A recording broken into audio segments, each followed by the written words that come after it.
It's been too long. It's time for another JW story. Now, as you know, my parents are Jehovah's Witnesses. What you may not know is that they became baptized. No, I did talk about that before, didn't I? But just to give you a quick recap in case you missed the other videos I've recorded, my parents basically raised me agnostic. That is, without religion, without the question of religion, without even conversations about the deeper meaning of things. I had none of that growing up.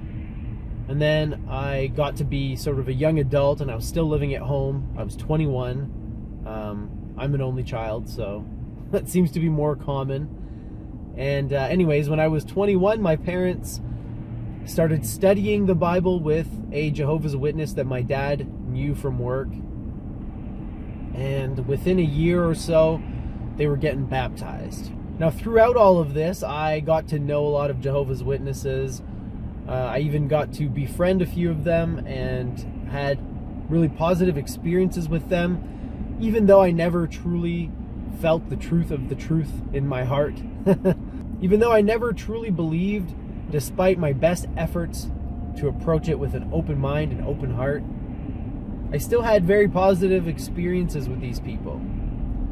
They struck me as earnest, well-meaning, honest, and I think in hindsight now I see something else that I really admired about them, which is their willingness to drink the hemlock. You remember Socrates, don't you? Socrates was brought up on false charges in Athens, and at the end of his trial, despite an eloquent defense by the philosopher, he was nevertheless found guilty and sentenced to die. Now, of course, Socrates was a powerful, famous, and influential figure at the time. So the Athenians, they tried to basically get Socrates to shoot himself in the foot. All they really wanted from him was a confession to the crimes of blasphemy and corrupting the youth. But of course, Socrates made it very clear through his arguments and his closing statements that he was guilty of no such thing. So at the end, when they said, "Hey, you're guilty," they gave him an out. They said, "Look, we're not actually going to execute you. That would be crazy. You're Socrates. So here's what we're going to do. You confess, admit that you were blaspheming and corrupting the youth, and we'll let you off. No fines, nothing. Just, that's it. We'll let you walk free." Socrates, as you probably know, wasn't having it.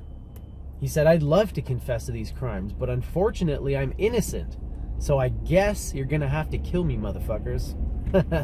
So when I say drink the hemlock, that's really just an expression. When someone drinks the hemlock in my world, it means that they are willing to incur negative repercussions in order to stand up for what they believe. Those negative repercussions can be as extreme as drinking poison or as mild as getting in trouble with your boss or, I don't know, something like that. Losing a friendship, because that happens sometimes, doesn't it? You're faced with a decision. You either continue on being friends with this person despite the fact that they may irritate you, bring you down, cut you down, maybe they're dishonest, maybe they're just really not pleasant to be around, but you've been friends with them for so long that you feel committed, and so you have to make a choice. Do you take the easy path, which is to say, do you stick to the status quo and maintain a dysfunctional, unpleasant, negative, toxic friendship? Or do you drink the hemlock? And do you blow up a 10, 15, 20-year relationship because this person is so opposed to you in their lifestyle and attitude that you can't even bear to be around them? That's just one example. The Jehovah's Witnesses, they drink the hemlock willingly. If they're in the hospital and they need a blood transfusion to make it, many of them, I suspect, will turn it down because their beliefs are so strong, they're willing to die for them. Now that is admirable to me.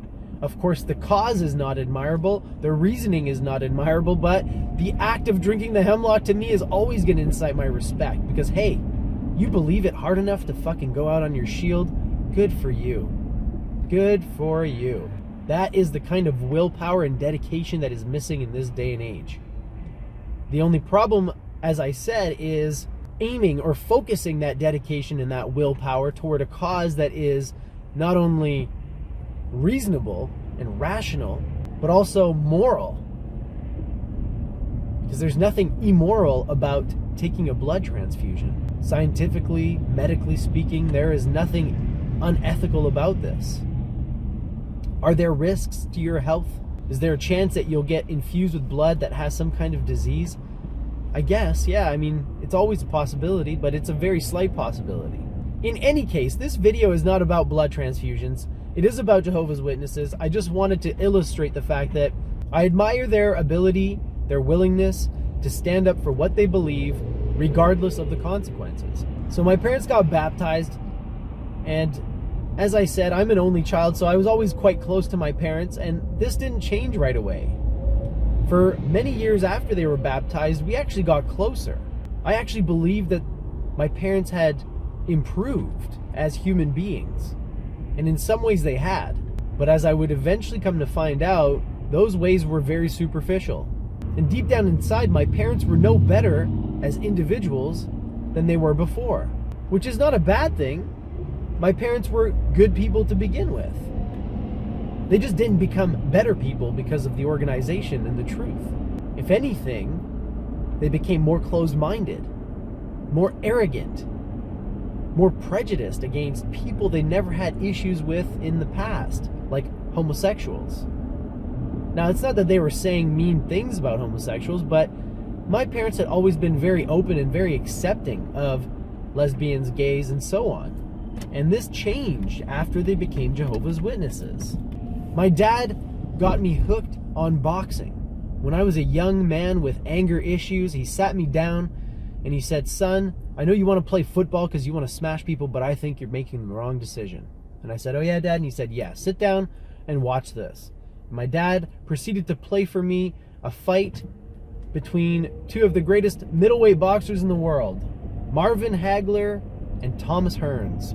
And I watched those 3 rounds of boxing, and I was hooked for life. And I still am, again, a student of mixed martial arts and boxing. I like to do it for exercise, but I also watch it, and I am a huge fan because it's like the essence of competition distilled into this pure sport, this pure contest, right? But my dad can't watch that stuff anymore. He can't watch boxing anymore. He certainly won't try mixed martial arts, which is regarded as even more brutal. So, you know, all these changes that took place, there was a balancing act. On the surface, it looked like they were better people, but I think ultimately they were just different. They just shifted some of their stuff around, but ultimately it was a net zero. There was no gain and no loss. But initially I was bamboozled because I saw all these superficial changes in the way they dressed, in the way they spoke, in the way that they conducted themselves. At this stage in my life, I wasn't yet aware that appearances can be deceiving and that the superficial is not necessarily an indicator of the essential. In other words, you can look and sound and behave a certain way, but that doesn't actually mean that your character is that way. So for about 6 years after my parents were baptized, we had a solid relationship. And in fact, the day that they became witnesses, the day that they got dipped in the pool, I went from the convention to the nightclub, and I proceeded to meet this sexy young mama who I eventually went to marry and have children with, and I'm married to now. But it was kind of ironic because, you know, it was a day of new beginnings. My parents were reborn, so to speak, through baptism, and I met the woman who would eventually be the foundation of my entire life. So soon after they got baptized, we proceeded to move. My parents moved into an apartment building, and it was a 2-bedroom apartment, and they invited me to come live with them. But at this point, I was a 21-year-old heathen. I was having sex with my girlfriend out of wedlock, so obviously that wasn't going to fly. And honestly, I just was ready to live on my own, so I got an apartment. And again, for years after this, everything went smoothly. I was a very supportive son. I went to the kingdom halls. I went to the conventions. I studied the Bible. My wife, my girlfriend at the time, who became my wife, Candace, she also studied the Bible. She had a great relationship with my parents, got along with them better than she got along with her biological parents at times. So it was all good until we had our first baby. And that's when things started to change. Anyway, I'm going to go up to the office now, and I will continue this story on my drive home. So, yeah, I'll try to remember where I left off.